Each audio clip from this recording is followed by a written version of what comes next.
This was definitely something I was not expecting to talk about, but here we are. So, as you guys already know, this is not a series that I expected to continue yet again. But, got a continuation.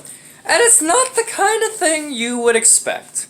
So, basically, as you guys know, my worst ex is someone who didn't treat me well at all.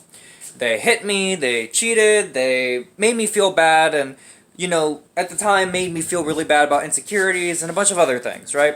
And it was a really tough relationship to get through, and I stuck through it as long as I did for 3 years because I was in love with the idea of who they could become if they got the help that I felt that they needed, rather than being in love with the person as they were then. And that's what gave me the courage and capabilities to move forward. And now, ever since that relationship has ended, all the way back in 2018 November, and the last time that I had ever communicated with them was 2019 March, the last time I've communicated with them has been 2 years to 2.5 years. So it's been some time, And you might think, how is this story going to get a continuation? You've talked about all you can. This is where things get interesting. So, I was just vibing one day, and this was about 4 in the morning, right?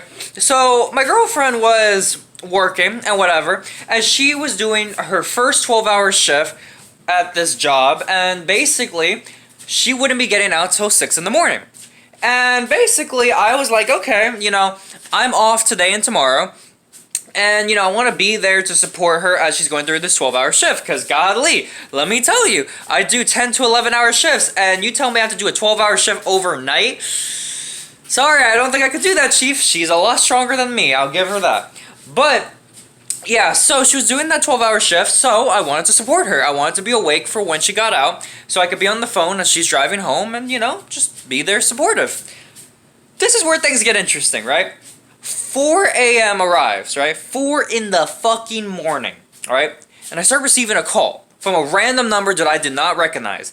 Now, immediately my mind went to that this was either a scam call, or this was a college, or this was a military recruiter. Now, you might be asking, who is a college or a military recruiter to be calling at 4 in the morning? I've gotten calls. Ever since I reinstated in college, I got a lot of calls at the most random of times from colleges and military recruiters. And yes, sometimes at 4 or 5 in the morning. And they usually leave voicemails. Me personally, I hate of having to go into my phone to delete the voicemails. I hate doing that. It's annoying because I don't really listen to voicemails anyways. So what I do is I answer the phone for a couple of seconds, let them say one word, hang up, and done. No voicemail. You're good. So I do that, right? I answer the phone, and I'm thinking about, hanging up the minute they say something, right? And they say, hey, is this Matt? And immediately I'm thinking, who the fuck is this? Because it sounded slightly familiar, but I just couldn't connect the dots as to who it was.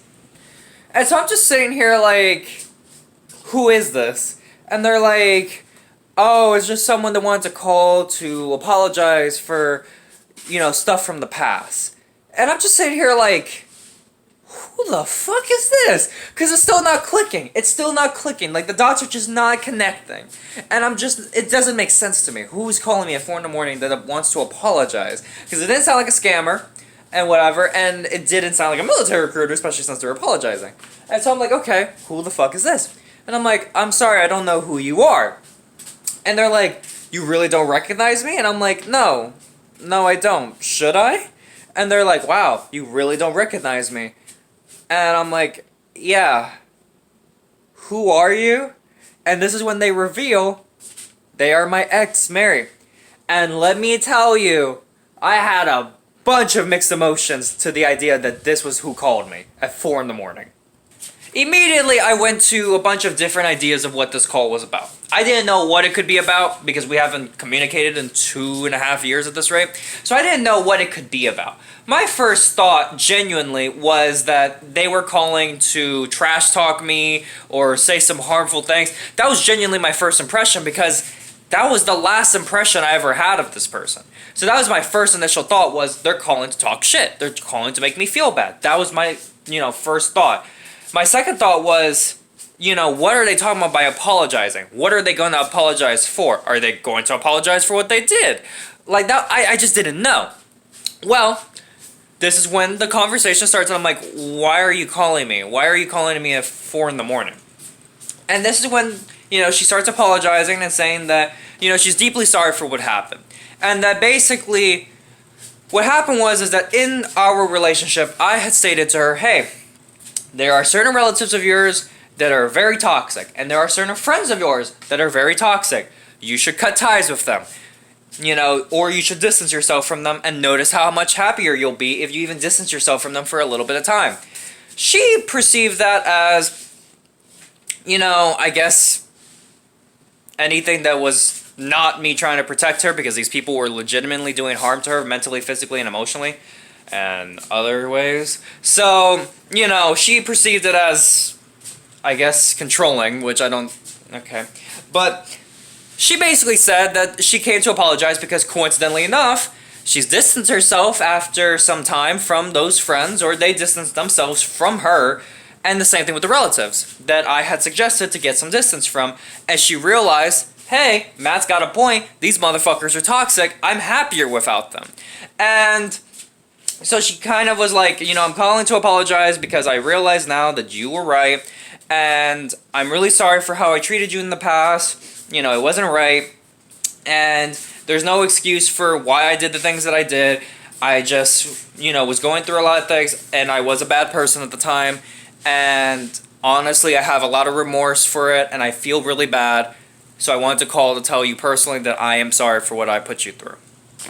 Now, this immediately threw me off, because this was not what I was expecting in the slightest to ever hear. If I was to ever been asked a question, hey, if you were to ever receive a call from, your worst ex, is this what you'd expect the first conversation to be after years and years of not talking? No, genuinely, this would not be the first thought that would come to my mind. It would be literally anything else. But this threw me off tremendously to the point where I didn't know how to take it. I really didn't. And at this rate, they asked me, hey, I understand that this is more than just me needing closure. Is there anything that you want to ask? Which I felt was very adult. Okay, it's way better than most people apologize to me, I'll tell you that. And so basically what ended up happening was they asked me, hey, if you want to ask questions, by all means, ask them. So I asked them the questions that obviously anyone would ask. Why is it that you felt it was acceptable to hit me? Why did you feel it was acceptable to cheat on me? Why any of these things? And, they basically said that basically along the lines of they weren't really thinking about how I felt. They were really just in the moment, thinking about what they wanted for whatever various reason, and they focused so much on what they wanted that they didn't really focus on what, I wanted or how it would impact me. And I was like, yeah, okay, yeah, that sounds about right. And they asked me then, because apparently, I guess they had been told about the series of videos that was titled My Worst Ex Ever, and I guess they saw some of them, and I was like, okay, I don't really care. They asked me, hey, I understand, the titling of The Worst Ex Ever, but am I really your worst ex ever? And I'm like, dude, not only did you cheat on me, you broke my heart, you made me feel like shit every single day, I went to bed crying for so long, I was literally so depressed to the point where I had to go to therapy, and you hit me a lot, yeah, I would say you're my worst ex. And she's like, okay, yeah, I get that. And she's like, but did you really have to insult me and call me all those names? I'm like, dude, of course, the fuck you mean? Of course, that's exactly who the fuck I am. I'm not going to apologize for something that I said when I'm upset. Fuck yeah, I'm gonna stand by my fucking word. And that's what I told her. And she's like, okay, alright. And so, the conversation eventually leads to the question that she asked me of, hey, at the end of the day, do you feel like there's a chance for us to possibly be friends? Because I've missed you as a friend, and you were really good to me, and I realize that now that I've messed up a lot, and I want to know if there's ever a possibility or a chance for us to be friends. This again threw me off. This really threw me off because I was not expecting this either. And my response was simply, basically, no. Because I said that at the end of the day, It's not that simple. At the end of the day, your family hates me, your friends hate me, and my family hates you, and my friends hate you, and you best believe my girlfriend hates you. So that would never fly. And I'm going to respect my girlfriend first and foremost, because at the end of the day, unlike how our relationship in the past went, where, you know, there was always problems, there was always issues, and there was always mistreatment of, well, me, she's never given me any of those red flags. So I'm going to respect what I have with her rather than ever be friends with someone in that situation where they didn't really respect me. She understood, and she basically said, like, is this the last time we're going to communicate? And I said, more than likely, yeah. And she said a couple more things about apologizing or whatever, and the conversation ended. Now, my thoughts on this are split. When it comes down to this, it's weird because on one hand, right, like let me take first the apology, right? With everything that has happened, does an apology really make up for all the things that she has done to me in the past? No, of course not. Of course, an apology doesn't just fix things. It doesn't. It doesn't just do that. You don't just say, you don't just stab someone and say, "Oh, I'm sorry for stabbing you." You don't do that, right? It's not how that works. But the thing is that when you show that you're sincere about the mistakes that you've made, that goes a lot, you know, a lot further rather than just a simple apology, right? Now, to sidetrack for a sec, a good example is the Danny and Sky situation, of which I've talked about on this channel. You can look at the video, I'll probably link it in the description so you guys can watch it. The Danny and Sky situation, right? With Danny and Sky, that was a pretty fucked up situation, right? And at the end of the day, when it comes down to that situation, genuinely, if Danny would have came to me, right, after a little bit of time for me to, like, lash out at him or whatever, if Danny would have came to me, apologized for his mistakes, taken responsibility for what he did, and then asked me, hey, do you want to ask anything so that you can get closure from this, so that we can move forward, no matter how hard the questions may be, I probably would have forgave him and been friends with him by now. But he never did that. He never handled it like that. Instead, how he handled it was saying, I'm sorry, it's in the past, there's nothing really I could do about it, you know? That's not really an apology. That's really not. That's more like, I'm just saying sorry because, you know, I've been told that's the right thing to do. That's kind of how it comes off. With her, no one told her to apologize. At least not that I know of.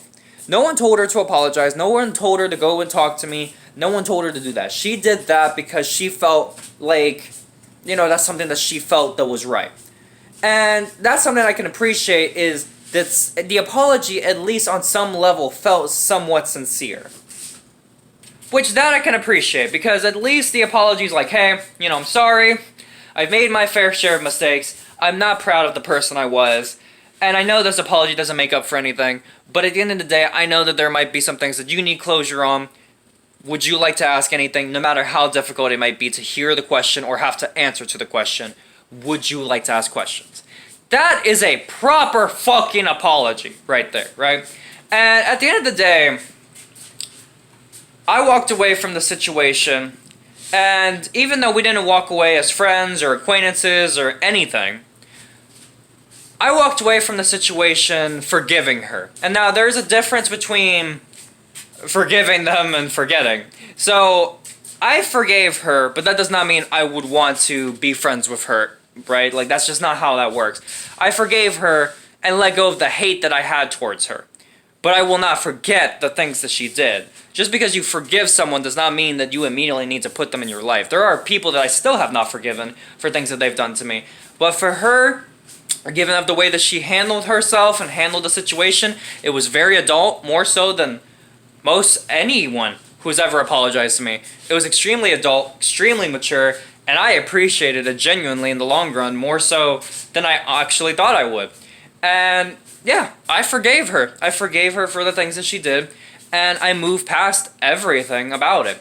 There was nothing about, like, to be fair, I moved past it like about a year ago, but any lingering hate that I had that was still there, that was still just floating around, the little bit of hate that was still there, just let it go because it wasn't doing me any good. Forgave her, moved forward, and I mean, that's what happened there. Now, of course, if maybe more negative parts ever came out of her again towards me, then sure, maybe there would be another video, but I don't know. I mean, to be fair, last time I didn't think that there was going to be another video after the last one, but here we are, so I don't know. But as of right now, I've forgiven her for the things that she's done in her past to me. I don't exactly forget them, and it doesn't mean that I want to have her in my life, but I forgave her in the sense that I'm not holding hate anymore towards that situation, in the sense that, you know, that's done. What's done is done. It's the past. Move forward. Move past, well, the past, and just move forward and try to be happy. That's basically what I'm trying to do. And luckily, I have an amazing girlfriend who treats me super well and is super sweet, that will be there by my side through it all. Luckily, I have someone like that rather than what I've had in my past, and I am very fortunate and happy to have what I have now rather than what I had. But either way, I never expected this video to happen, but here we are. So with that, guys, I just wanted to close. Go Zomzone, and I'm out for now. Peace.